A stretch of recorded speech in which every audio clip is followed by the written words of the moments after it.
అందరికీ నమస్కారం. ఈరోజు నేను చాప్టర్ 11లో 20th శ్లోకం పాడబోతున్నా.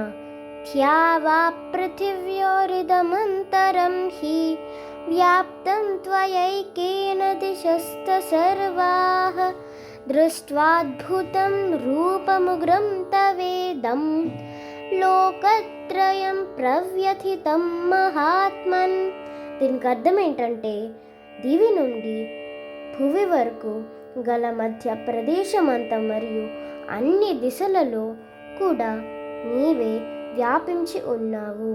ఓ మహాత్మా, నీ యొక్క అద్భుతమైన మరియు భయంకరమైన స్వరూపాన్ని దర్శిస్తున్నాను. ముల్లోకములు భయంతో కంపించిపోవటం నేను గమనిస్తున్నాను అని అర్జునుడు శ్రీకృష్ణ భగవానుడితో చెప్తున్నారు. Hare Krishna Krishna Krishna Hare Hare, Hare Rama Rama Rama Hare Hare. Always chant and be happy.